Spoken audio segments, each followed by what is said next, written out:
the Around the NFL podcast. Knows there's no basement in the Alamo. From Austin, Texas, it's Around the NFL. Free Agency Week Special Edition. Sunday edition. Was not the plan.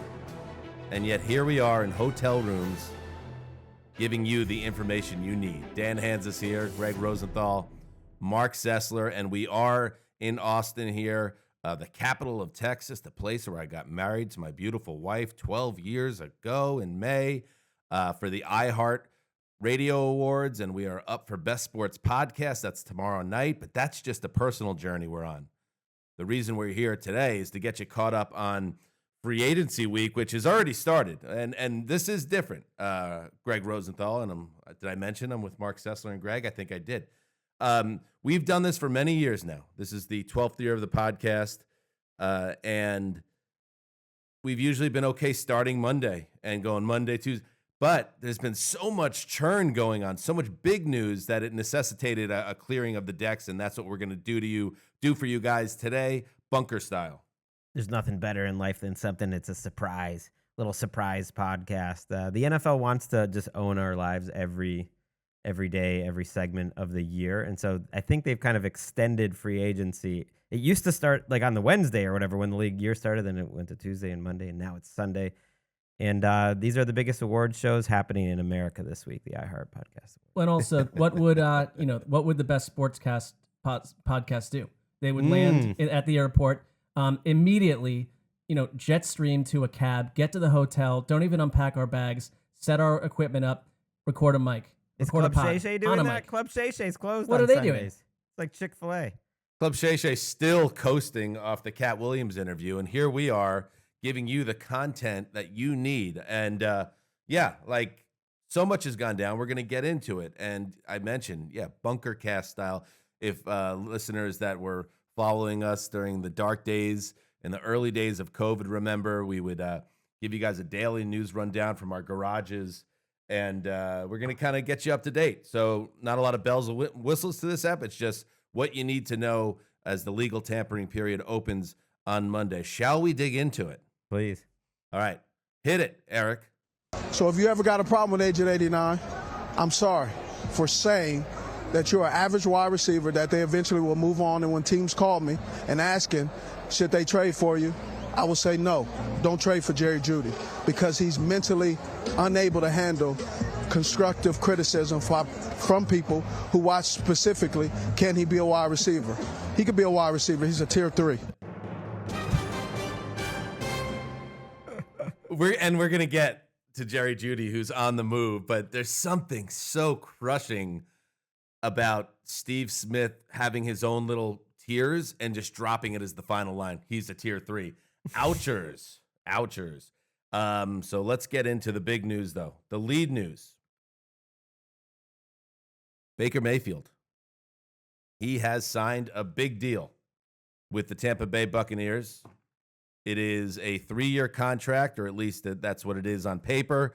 It is worth $100 million, at least that's what it says on paper. But Rap Sheet says the deal includes $50 million in guaranteed money, and he can earn as much as $115 over the next 3 years. He'll never see $115. But Greggy, this contract for Baker, which comes after, I don't think he was connected in a couple different places, Atlanta, New England. But Tampa always felt like the place he would end up, and both sides of this marriage seem happy, and they will move forward together. For how long, we'll see, but at least for 2024. Yeah, at least 1 year, and we'll circle back to the contractual details, which I think are interesting, kind of inform how in they are on Baker. But to me, that's not as interesting as this journey he's been on. To sign a 1 year, $3 to $4 million contract a year ago at this time, nobody wanted him.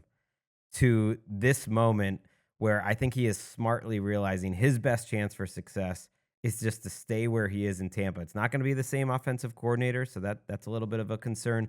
But to stay with Mike Evans, stay with this organization. And I just can't remember a guy having this much of an up and down career this early into his career. And if you're Marc Sessler, a big Baker fan, I think this is best case scenario. I mean, he's flying. He's crushing the Sam Darnold debate right now. And this is his chance, I think, to be What do a you mean legit crushing the starting Sam Darnold quarterback. debate? What does that even mean? It's been ups, there's been downs, but right now Baker's making a lot of money. And Foolish comment. Go ahead, Mark. I would say that, quarterbacks are like cats on some level because they do have a chance to overcome what appears to be death. I mean, we are 2 seasons removed from Baker being axed by the woebegone Carolina Panthers that had no other answers at quarterback and were willing just to move on from him. And he goes to the Rams and has that, 3/4 of milquetoast play, and then that magical final fourth quarter where he slays the Raiders after being there for a couple days. But then the Rams didn't want him ultimately either. It seemed like, that would be a place where he'd stay behind Matthew Stafford. So he goes to Tampa Bay, pulls off arguably his finest season. I would say his rookie season had this sort of magic to it where you're like, the ceiling, we don't even know what the ceiling is. But to go do what he did with the Bucs, I really think the best situation, and the money for him is a surprise after where he was a year ago, certainly, is that he is in a place that wants him. And that wasn't true of Cleveland. That wasn't true of Carolina. That wasn't true of the Rams ultimately. And I think what he went through with the Browns was, certainly humbling, certainly almost on the border of humiliating after the way he started. So to be here, it just tells you that the story of these quarterbacks is about as unpredictable as any position in sports. I think even though it is short term, and it is more or less, Greg, you and I were talking about it at the airport, the Geno Smith contract, and Geno's probably in his second and final year with Seattle after signing that deal.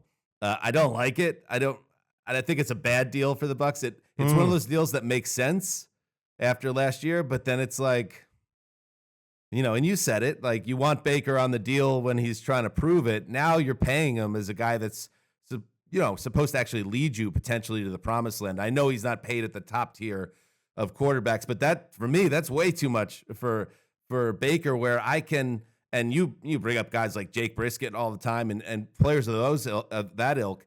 In terms of what Baker actually gives you over the course of a 17-game season, I think they'll regret this contract, but I also understand why they did it. It was a safe move. It will be seen mostly as a logical move, but I have a feeling this time next year it won't be remembered as a wise one. But Dan, what if he gives you what he gave them a year ago? For an NFL quarterback, is the price out of hand at that point? I guess. I think it's like one of those things, good is the enemy of great. Like, I think he is a solution where he is in a way kind of the progress stopper for them finding the next true quarterback after Brady. But also, I say that knowing, the Bucs' history. For the most part, they've been combing the desert looking for a quarterback. Brady was this outlier. They won the Super Bowl with Brad Johnson, and that was a huge defense that really got that done. So he brings them a level. He was obviously a professional, competent quarterback this year, but it's just like he has to repeat that. And consistency has never been Baker's thing. Staying healthy has never been Baker's thing. It's just a deal that I feel like is a major red flag for me. And there's going to be a lot of deals over the next 5 days that you're going to put your eyebrow up on. This is one of them for me. Yeah, I do worry that his play will go down because he's been streaky. Now, I actually thought he played his best ball at the end of the season. The playoffs and whatnot was kind of like, okay, this is almost the Baker people were talking about how he was playing the whole year, where I thought he was a little uneven. Without Dave Canales, that's a big concern. But if he does decline, Dan, he's not going to be on the team next year. It's very, very similar to not just the Geno contract, but the Derek Carr contract that the Raiders gave Derek Carr before the 2022 season. Both of those contracts with Geno, they gave like around $10 million in this case to Baker. I think Geno's was like 12 into the second year. Derek Carr's was similar. And the Raiders just decided to eat that money and they cut him because he didn't play well. Geno was like just over the line, I believe, for Seattle to just be like, okay, let's keep Geno, and who knows, he might even get a third year if he plays great, but they're in a spot where they can draft someone, and I don't think the Bucs would eliminate that. To answer your question, Mark, though, where you said, would it be worth it if he does play at that level? I think it would be. If you actually do like the average quarterback salary now, Baker's still only 16th or 17th at the time of signing it, so this is your middle class. There has to be something between superstar and like Jacoby Brissett, and it doesn't seem fair that it's like that huge of a drop. So I think it's fine if he plays at that level. I think it's worth it, and I think it shouldn't eliminate them from even thinking about drafting someone like in the second round. So. Yeah, when I woke up this morning, I was feeling pretty dangerous.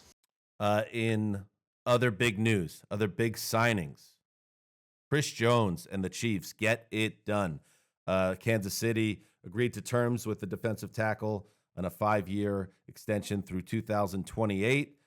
It's a deal that includes $95 million guaranteed. So that is different. That is kind of, I feel like, where things are continuing to head in the NFL, where players, at least the superstars, are getting massive guaranteed deals on shorter contracts. And for a player like Chris Jones, Mark, who's 32 years old, he's 30 years old now. This contract maybe even sets him up for one more big deal after this, but I think everybody wins here. The last time we saw Chris Jones, he's pressuring Brock Purdy on that critical overtime third down that forces the 49ers into a field goal that sets up the Chiefs to go do what they did. He is a direct reason they got to the Super Bowl, won all the games they did, won the Super Bowl. He is arguably the best defensive tackle in the league right now. And I think if you're Kansas City, you're in one of the rare positions in sports where it's like you look out over the length of this contract and say, it is not ridiculous to suggest that we win 4 Super Bowls. 3 Super Bowls would even be like, to me, just like the over-under sitting there at 3 with all the pieces they have. You don't just let Chris Jones walk away. I think it was they walked into this offseason with a tricky situation on defense. Like, wait, 3 more during Chris Jones's contract? I was saying they could win 3 of the next 4 Super Bowls, and I'd have no problem with saying that is not an outrageous claim. It's like back during the Yankees' heyday, saying they win 3 of 4 World Series. Like, they're that kind of football team with what they have right now, and it's like you let guys like this go. We've seen 3 different types of Chiefs offenses and defenses win Super Bowls in the past half decade. And keep adding to what you have. Keep your star players around. Jones wanted to be there. He said that emphatically during their parade, and he's sticking around. And it's like it's a lot of money, but it won't look that. None of these contracts look bad. 700 days from now, they're fine, and he's worth it. This one worries me less, Greg. It worries me less, but the history of the NFL would say that giving a 30-year-old defensive tackle quarterback money, although I guess it's like Baker quarterback money, has some sort of risk in it. He hasn't shown any decline of play. I love it. It is a reminder, when people are saying, oh, the cap, see how real the cap is, like you have to make moves. It's like, no. He's still banging that drum. Yes, I am. My main thing is like teams ultimately keep the players they want to if they really want. And I'm really glad that this is a marriage that continues, because I started thinking about it during that playoff run, and he had the pressure that forced Josh Allen to miss that throw that would have maybe won the game for them in the divisional round, the Bills. And then he had another great Super Bowl. And if you just go through game by game, he's the guy making the plays game after game. And Dante Hightower would have, a case for this, but like, I don't think any defensive player in the last 20 years has made more championship and playoff winning plays than Chris Jones. So if you can't reward him, like who are you going to reward? Well, and they got to keep the guy. I think you made kind of the point I was going to make, that he's under that category. Aaron Donald is obviously seen as probably the best defensive player, certainly the best defensive lineman of his generation. But Jones now has certainly a case to be in that group. And those are the guys that you maybe take the chance on the age 30 contract with. And it does, not to circle back to Baker, but it also does show you how strange it is that so Chris Jones and Baker got about the same money. I mean, the difference in player and the impact those players have, it's a no-brainer. And well, the guaranteed money is quite different. Now, it says practically guaranteed, and this is one deal where the details haven't come out, which is when they don't come out totally, it usually means it's not great for the players. I want to see what practically guaranteed means. This stuff annoys me. But either way, $95 million guaranteed is quite a lot more than like 40 for Baker, and so that's a difference in terms of. And there is a risk, and like he is 30, and also the 30 today for athletes means something different than it did, in 1995. And but also like the other parallel universe we're talking about is that the Raiders sign him for this and pull him away from the Chiefs and make him the centerpiece of their forgettable defense probably for the next 4 or 5 years. Like I like him on the Chiefs. I like him part of this team. Like keep it going. And they're a team that can take risks, has taken risks all along, and like it seems to work out for them time and again. And to be fair, defensive tackles have started to age better. Like Fletcher Cox, who we're going to get to in a minute, like he was still playing at a high level at 35. A lot of these guys do play very well, 32, 33. I mean, it's a question with Aaron Donald, which there's some whispers out there. We haven't put it in a news rundown, but there's some whispers of like what's going on with Aaron Donald. He might want more money. He might be retiring. Who knows? If Year if this after is year. if this is Chris Jones at age 33, I think it's a conversation. It just seems like a no brainer to me. And then if he continues to play at this level a couple of years from now, yes, then they really have to think whether they want to continue that. Everybody wins, and remember, they already tagged L'Jarius Sneed, and he's open to finding a trade partner. So I think their game plan continues to come into focus. It's now you got Chris Jones under contract. He's the Patrick Mahomes of your defense. You're going to tag and try to get assets for the cornerback, and now they're going to build around Mahomes. It's scary. It's scary because the Chiefs are one really good offseason away from really distancing themselves from the pack, and so far, so good, at least if you're a Chiefs fan. So far, not so good for Mac Jones in the NFL, at least after his rookie year. He was a Pro Bowler. It looked like the Patriots had found an immediate successor to Tom Brady, but then it all fell apart over the ensuing years for Jones, and on Sunday, the Patriots moved on. It was reported first by Adam Schefter that the Jaguars have agreed to acquire Mac Jones from the Patriots in exchange for a late draft pick. I believe it turned out to be, a sixth and a seventh? Sixth round. Just the sixth. Yeah. Sixth round pick for Mac Jones, who went 15th overall a couple years back, the 2021 draft class. No great shakes. Even Trevor Lawrence, who now Mac Jones will back up, hasn't quite lived up to the hype, but he's certainly been better than all the other players taken in the first round.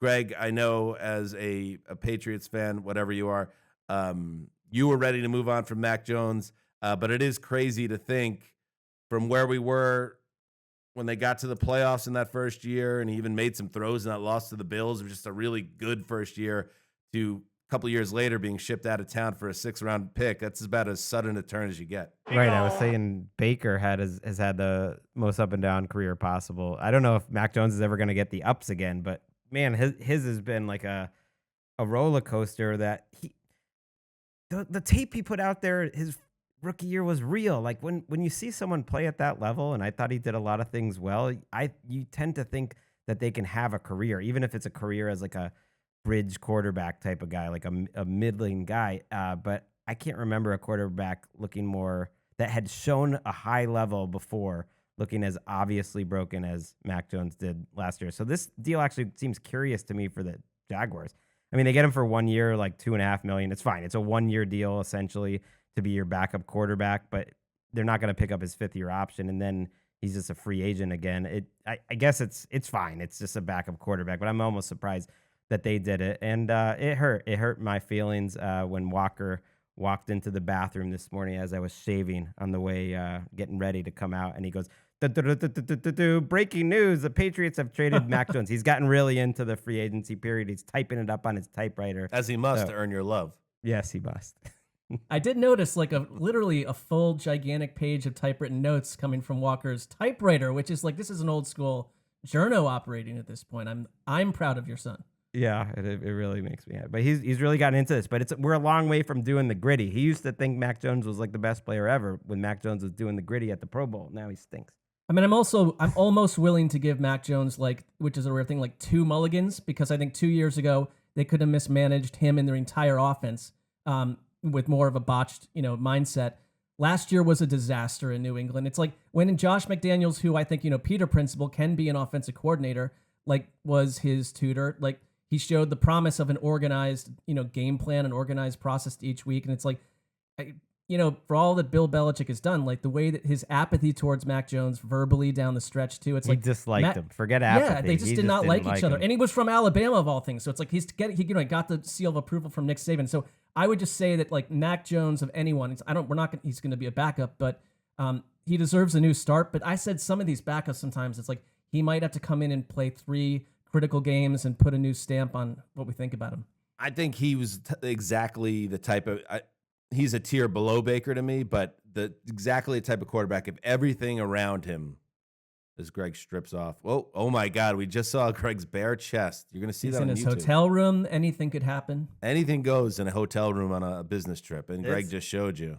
It's hot. I have to take off my hoodie. There's no air in these rooms. We all look like Greg look like cherry tomatoes. I should turn the AC down or something like that. But yeah, it's hot, and I'm just trying to raise our YouTube subscribers. just I know did. that. I mean, at least plenty of you the raised women me, I'll and, tell you and that. some of the men, now can just check it My out. point being that if everything is perfectly set up around a quarterback like Mac Jones, you could be all right. Maybe you'll win 10 games if things break the right way. But I think he was exposed. You're right, Mark. The whole de facto offensive coordinator Patricia thing was terrible. It kind of, in a way, ruined Belichick's Patriots career as well, or at least how it ended.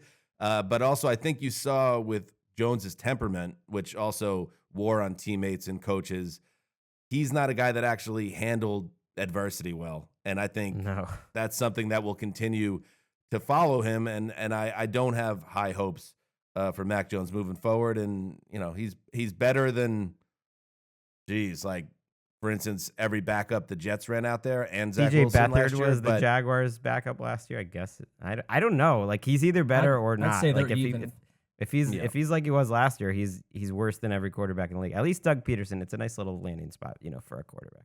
All right, so Mac Jones gone. Not gone. Hunter Henry, he re-signs with the Patriots, 3 years, $27 million. So that tight end room keeps Henry. Remember, he was one of the big signings by the Pats a couple years back in free agency. Although I read that some of his pop the hood route numbers were among the worst in the league in terms of explosiveness for a tight end. But that seems to be in line with what the Patriots are really aiming for with their offense post Tom Brady.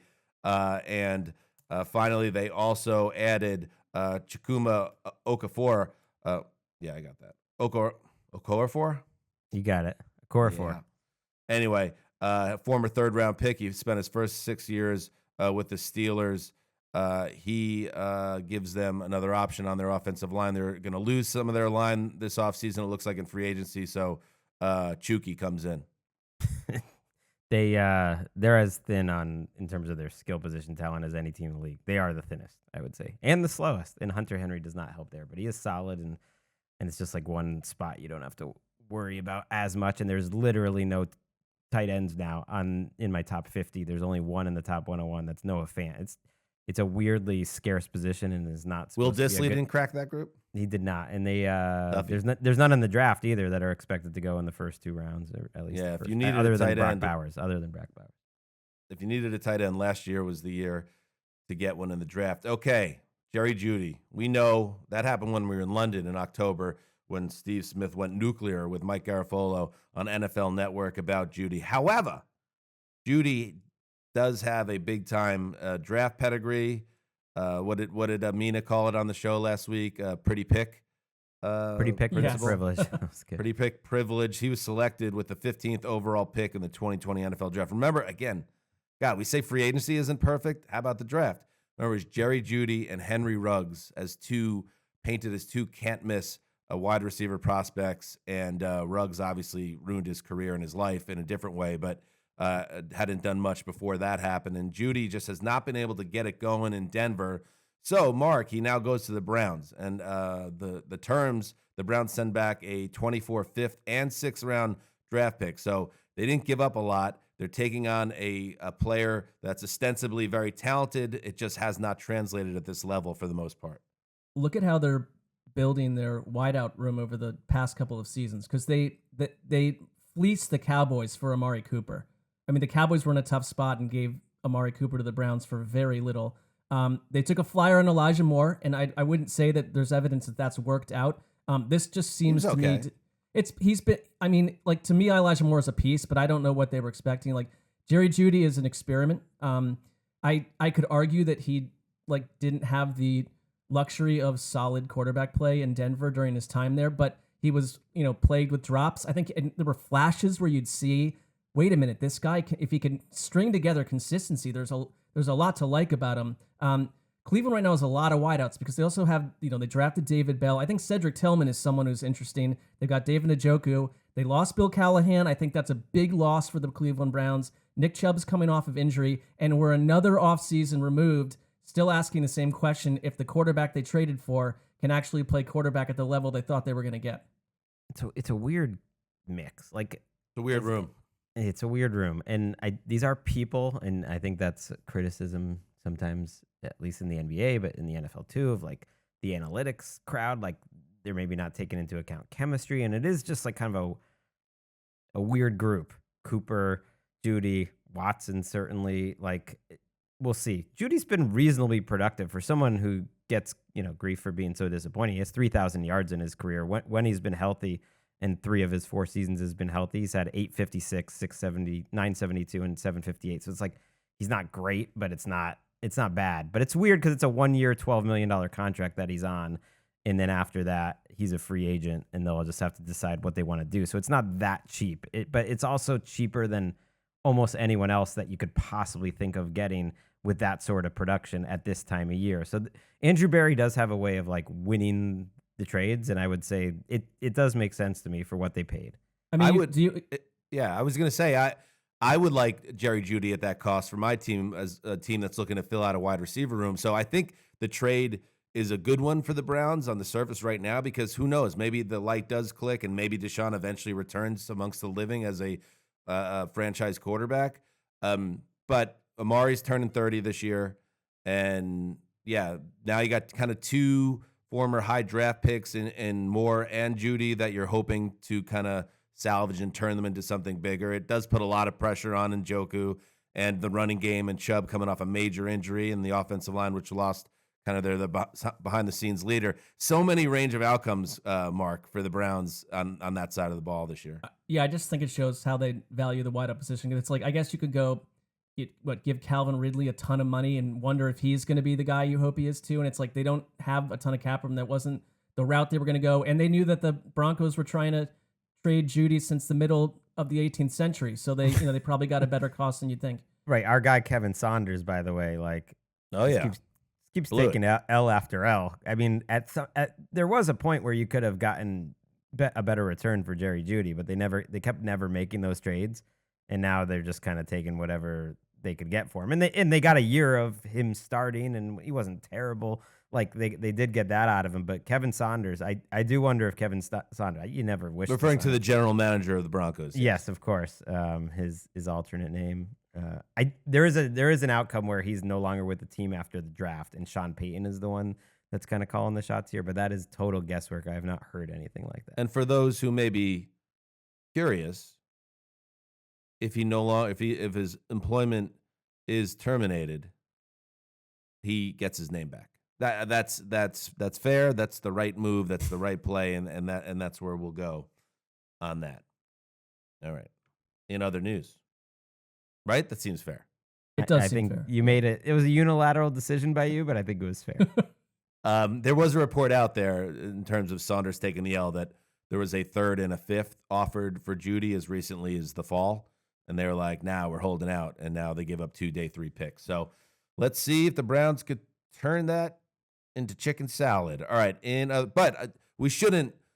Steve Smith, that was fun, and we enjoyed it, and the headlines were great and everything. But I also trust Steve Smith's judgment on players as well, and he kind of was proven right by the the GMs apparently listened to him, except Andrew Berry, but even he didn't have to give up much. All right, here's a saucy report that's been floated out there via Albert Breer, of course, of SI.com. The Chargers have had exploratory talks. I love that. Whenever you hear exploratory talks, I feel like exploratory talks. I feel like it ends up happening. Oh yeah. Okay. It's happened. It not always, but many times it turns into something. So anyway, exploratory, 5-syllable word, by the way. For the number of letters, you might not find too many words that bang out a 5-syll in that amount of letters. What, about 10 letters? Anyway. You're a skilled broadcaster, Dan. Yeah, come back to us, exploratory. Try to be a little more like 60% G here. We got 5 letters, 1 syllable. We're efficient. Exploratory talks about trading receivers Mike Williams and Keenan Allen. Breer adds that Allen is less likely to be dealt, but they are answering the phone on both of those. And that comes on the heels of a continued speculation on the other side of the ball around both Joey Bosa and Khalil Mack, their 2 premier pass rushers.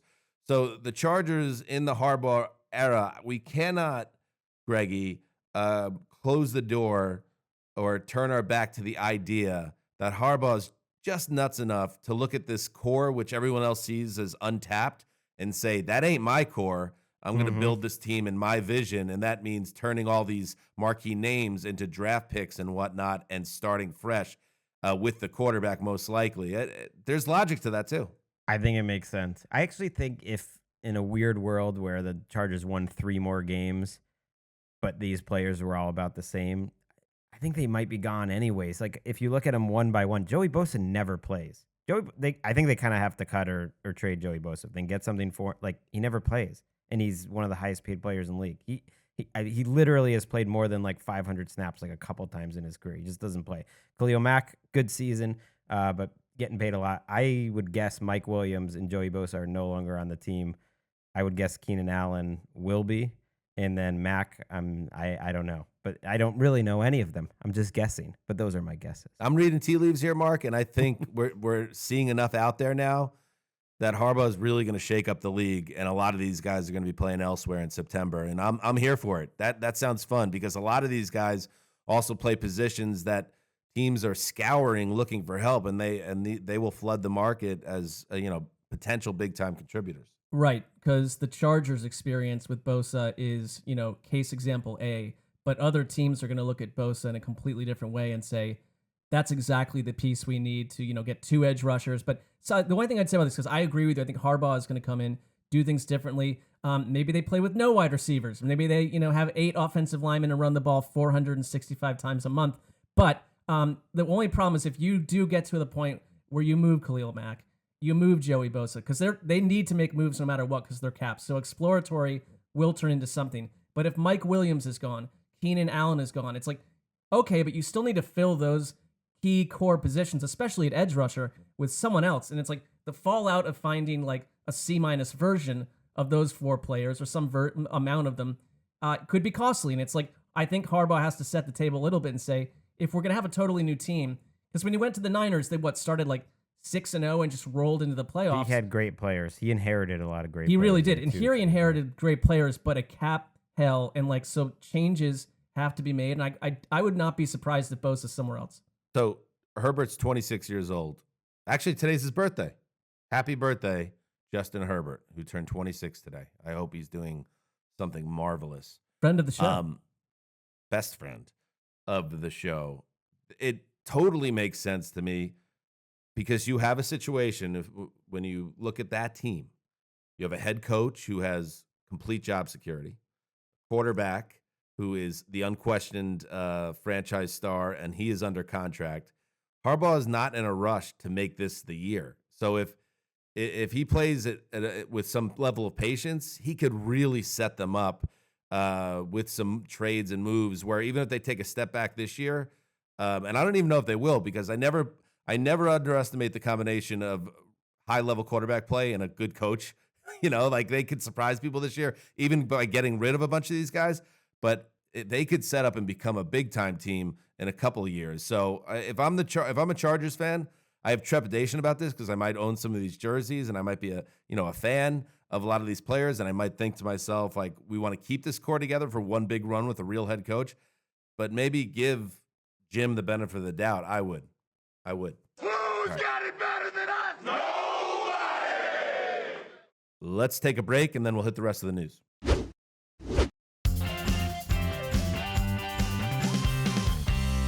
All right, welcome back. Let's get back into it. Yes, we are here in Texas, by the way, for the iHeart Radio Awards. We are nominated for Best Sports Podcast. A lot of people say we're an underdog. I say, Mark, right now the hotel we're staying at, the pool deck is closed for renovations ahead of spring break, which is, what about us? We're here. Sure. Forget about the rowdy teens that you're Overlooked. preparing the deck for. I had a whole plan. I was going to go out on the deck like Joe Namath in Miami in 1969, and I was going to get a young Brent Musburger at my feet while I held a cocktail, and I said, we're gonna win an award at the iHearts. In fact, I guarantee it. But now the pool's closed, so I can't do it. So we'll just have to settle for winning the thing. Well, you've said it to our audience, and I had told you that I felt a different energy. I think when this was first announced and you realize you're going against like the Kelseys, it's like it just seemed like not only David versus Goliath, but like baby David versus like full-grown Goliath, like literally a baby that's immobile. Like that's the position we seem to be in. But now I feel like we're growing more powerful, more strong. And I have a conspiracy theory that, the shadowies who have done us right and wrong through the years, I just feel that maybe behind the scenes they sent us here because they know that there's a pot of gold at the end of the rainbow. Now, no matter what, there's a nice hotel to stay in and a city to explore. So if you want to talk your shit, pimp. A great city. By the way, I like the idea of the Shadowies being an award show too, and then we just nominate different middle managers in a series of levels of awards and best hand them out. changing of the subject when the ATN crew brings up something you don't want to do, like different awards like that. All right, Greg, did you have anything else to add there? Not really. I don't share your guys' confidence, but I don't think we have like particularly less than a 1 in 5 chance. But there's 5 strong podcasts. I definitely don't think the Shadowy League figures know anything or there's a conspiracy. But there's 5 strong candidates, so I'm not giving us. I guess I'm using the boring math analysis here. Is like I wouldn't see why we had a better chance than Club Shay Shay or Dan Levitard or whatever. I would imagine that the Kelseys have probably never heard of our show, have never listened to it. Like if this also award, they're doing so well that this award process may not be on the radar on any level, but I cannot wait to hear the commentary when we do upset them and just sort of their feedback to that. Well, it's on TD. It's got to be on TD's radar. Our old producer, who's their producer, one of their producers. So could be here. We're going after you, TD. I would say though, like if like Meredith Batten or Matt Schneider, like if we who are here, management with NFL, like if we do win, and then it turns out that you're right, Mark, that this was all had been prearranged, I would say they would be getting a Shadowy Lifetime Achievement Award. Yes, absolutely. That would be, to me, that would be at least, or at the very least, something they deserve. I want a drunken Travis Kelce overseas, like bitching to Taylor Swift about losing like this award to 3 podcast bozos, and I want to be a fly on the wall for that. I want Taylor Swift to write a song just burying us for winning the iHeart Award. All right, let's get back to it. The Eagles, man, the Eagles are in transition, and this happens. For every team, high-profile team that's made the Super Bowl, didn't quite get there, coming off a very disappointing year, obviously, and now we know they lost. Speaking of the Kelseys, Jason Kelce retired last week. Now Fletcher Cox, stand out on the other side of the ball. He also retires. So Cox. I mean, for a team that, and it's kind of surprising because Fletcher Cox and, Jason Kelce are 2 like highly respected, decorated leaders that are known as guys that can command a locker room. That all went down with them in the locker room. So now you're taking them out of the locker room. The Eagles are a wild scene right now, and they're like the Browns offense. The range of outcomes is all over the place in Philadelphia, but they're also doing business. Brandon Graham, another important part of the defensive line, he has re-signed, but also a report out there that Josh Sweat and Hassan Reddick are available in a trade. So a lot of info just downloaded there to the listeners. Greggy, where do you want to go?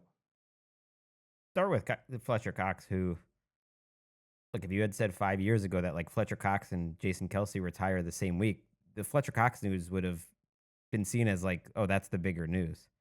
Like he's made 4 All-Pro teams, 3 as a second team guy, like one of the defining defensive tackles of his era. Wouldn't surprise me if he's, he was on the 2000, considered for like an all-decade type of team. That's the quality of player that he is. Now he's not as, active in the media and everything as Jason Kelce. And Kelce's career finished so strong where he was finishing on top. Cox was, a guy who signed a contract year after year and you weren't sure if he was going to return. And that's what Brandon Graham is now. But the fact that they brought back Brandon Graham and then they put it out there that they're not really into their current edge rushers. They're putting a little blame on Josh Sweat, and there was a report, and Hassan Reddick, that they just weren't happy with essentially those 2 players. It just supports my belief that the Eagles are going to do a lot over the next week. Like, I don't know what it's going to be, but they're going to be super active, and they're going to do a lot. To me, they shift into like high intrigue. No matter, I mean, you're right, the range of outcomes and what they're going to look like, but they're going to look so different. I think you're looking at a head coach that has been rendered far less powerful than where he was a year ago. And if you're Vic Fangio, I can understand like looking at what the Dolphins have had to do. Fangio might have, if he's looking at their cap and like we're gonna have to make some changes, and he had links to the Eagles to begin with. So you move on from that, but you come over to Philadelphia, and it's like and your defensive scheme's a bit different, but like key components of this side of the ball could all be gone, big chunks of it. So it's like that's challenging. I just think the Eagles to me are a very weird operation at the moment. All right. Any other Eagles takes? Okay, let's move on because we got a lot to get to. The Bears doing business. They signed a 4-year deal. This went down earlier in the weekend.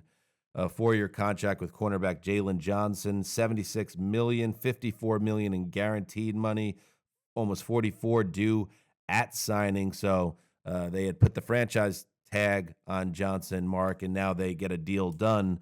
So as the team is in transition, it's looking more and more certain that it is Caleb Williams that's the new face of the franchise. And I saw by the way, not to get sidetracked because we will talk Jalen Johnson, but I saw, I don't know, I think it was Florio wrote a piece about like, what happened with Mac Jones is not a good sign for what the Bears will get for Justin Fields. And I'm not saying that Justin Fields is going to command like a first-round pick or whatever, but there's a big difference between what Justin Fields has put on tape and his situation and what we've seen from him both as a player and as a man and as a teammate and what Mac Jones showed the last 2 years. So let's calm down with that take. Yeah, I'd also like to hear whispers about actual, people feeling around for Justin Fields and having true interest in him. I mean, that could be happening without us knowing. But you're right, they're not the same player. I mean, if you're Matt Eberflus, like you had to move on from Roquan Smith not so long ago, and that was the core centerpiece of your defense. Goes on to the Ravens to be one of the better linebackers in the entire league. So at some point, you've got so much cap room, and I know you're rebuilding, but like you got to keep some of these guys versus having to replace them. So this makes a ton of sense to me. And I would say, Greg, I think you noted this online at some point, but that Matt Eberflus, he's gone through the process that I think some of these coaches come in where they're coordinators and like they're a bit pasty, they're not in front of the camera, but now he's done the thing where he's looking a little more fit. He's got his hair done, he's grown his beard out, and he just looks about 10 times better and more, buyable as a head coach. Oh, the Eberflus glow up has been a huge storyline this offseason. Showed up to the combine looking good. Was at a basketball game with Matt LaFleur, and it was like, who's more groomed here? Eberflus. Who'd you rather? One of those situations? Sure. It was Eberflus is coming strong. He's a wacky personality. Both him and Jalen Johnson timed their career years well. Not saying Eberflus is never going to be better, but 5 games into that season, I thought Eberflus was gone, and you're like, what is the vision here? And then it all kind of came together in terms of his defense really improving, and Jalen Johnson was a huge part of that, and I think he was smart. He took $55 million guaranteed. I saw someone to be like, why didn't he just take the franchise tag and bet on himself? Because it's like, if you have the option to take $55 million guaranteed versus 20, I don't care that I could make more in the long run if I didn't take the guarantee. I'm taking that guarantee the first time around. It's football. He could plant his leg and he could lose his ACL, MCL, and his meniscus, and then he's signing a prove-it deal after this season. He's also coming off a career year. If he had been a free agent a year ago, he would not have had this contract. So he played the game right. Smart man. Played it right. Also playing it right, Ravens defensive tackle Justin Madubuike, who signs a 4-year, $98 million contract. That includes over $75 million in guaranteed money. The numbers are huge, and the salary cap keeps going up, so it makes sense. Anyway, the former third-round pick, this is why the Ravens are always good, because they identify a guy like Madubuike as a third-round pick, and now he's an all-pro, and now he's paid like an all-pro, which creates other challenges for the team, but they'll welcome them. Patrick said something, I think it was on Mina Kimes' show, that he's right. The prices always go up with these guys, though. If the Ravens really knew Justin Madubuike was this good, they could have signed him to a deal about half this price a year ago. But they didn't know how he was going to play, and then he really exploded. And I like that the franchise tag players, some of them at least, are actually getting paid instead of just the tag. Yeah, I think they're using that correctly. And he's only 26, so if we're worried about the Chris Jones age thing, this is a sweet spot to hire him. Tyler Lockett also is sticking around, but maybe not a happy story for him in the same way. He agrees to a structured 2-year, $34 million contract. He gets $13 million in guaranteed money. That feels like, to me, Greggy, a good value for Lockett, who has always been, I thought, an underrated receiver. And you already have a number one in DK, and you couldn't ask for a much better number two in Tyler, who's been very good for them for many years. Yeah, I think the line has questions, but Gino's got a nice group of players around him. The fact, though, that he took a pay cut, indicates to me like if he wasn't going to take a pay cut, they would have been ready to move on. But I think it was only like a $4 million pay cut. It was good for both sides. One of those guys that feels like he should be on the same team for his entire tenure in the NFL. Good news for the Dolphins. Teron Armstead, their left tackle, is not retiring. There had been some conversation or some speculation that could be the case. So that is not going to happen. So at least one more year in Miami. Great news, Mark, for Tua. I mean, there's a lot of pressure on Tua. There's a lot of players leaving that organization. Some of them been offensive linemen, and like when Armstead's in there, like the offense is completely different. We've talked about this ad nauseum. When he's not in there, like the splits and what happens to Tua on some level are vastly different. So yes, this is a key person to keep around on a Dolphins team in flux. 8 o'clock delight. Hit it, Eric Roberts. Which Eric was with us. Go ham with Eric and Austin. That'd be fun. Imagine. Let's get into it.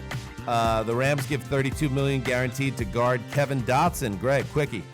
A lot of money for Kevin Dotson. That the guards are going to get paid big time in this market. That is a lot of money. Steelers release Patrick Peterson and Allen Robinson, two decorated veterans. Well, one more than the other. The Raiders re-signed center Andre James. They also released Brian Hoyer, who impossibly is still in the league.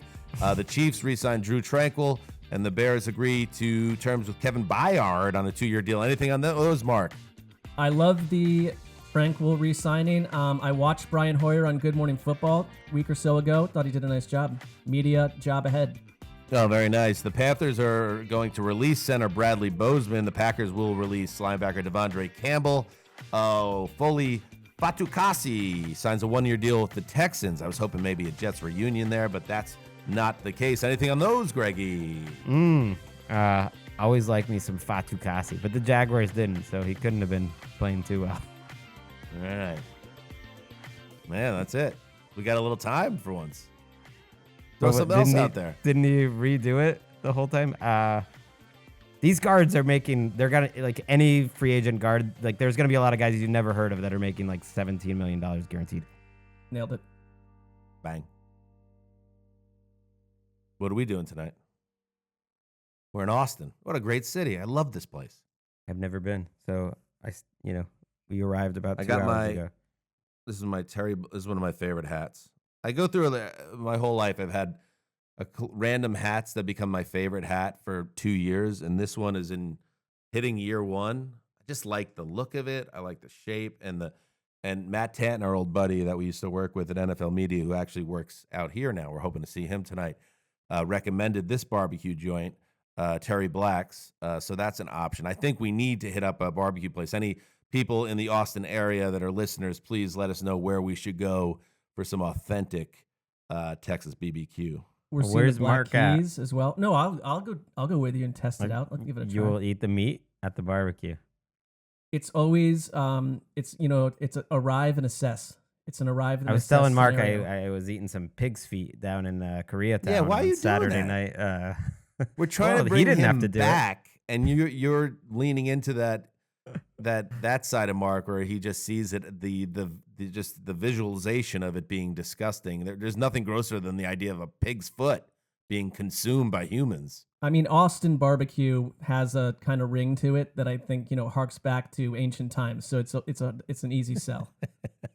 And yeah, you mentioned there's a iHeart, and we are a part of the iHeart Radio network through the NFL. So, and they've always been very cool with us. So there's a private party, and we're going to see the Black Keys. And I've always been, White Stripes guy when it's talking, Black Keys v. the White Stripes. But I'm going to have an open mind and check out the Keys tonight. And, maybe we'll have a couple drinks. We'll get a little loose, but we need to be also focused, boys, because free agency week is not something that goes to the background just because we have a chance to win a major award. No, it's weird timing. It's literally the biggest day transaction-wise of the NFL calendar tomorrow. In some ways, it feels like the beginning of the end of our show, that we would be flying to another state in the middle of the country to try to win an award when this feels like that subreddit. This feels like that an entire post about this was the point the guys jumped the shark. When they got on the plane. We didn't have a choice. Right. This was foisted upon us, you know? We got on the plane. We didn't say no. We got on the plane to try to win an award at the start of free agency. I think it's telling. And I think we should be ashamed, quite frankly. It's up for translation. We'll be back on Tuesday in the studio. No regrets, actually, because we could do the job just as well here, and we'll be back, as Greg said, Tuesday. If we do win the award, you'll hear about it. If we lose the award, you'll hear about that too. So thank you to everybody for listening to this podcast one. I think we're going to end doing at least 5 this week. So if you are looking to stay on top of everything with the new league year, you have found the right podcast until Monday. I mean, I hope. I mean, it's possible we're going to have to do another one in about an hour and a half, the way the league continues to move things up. I don't think so. All right. Till Monday. Heed the call.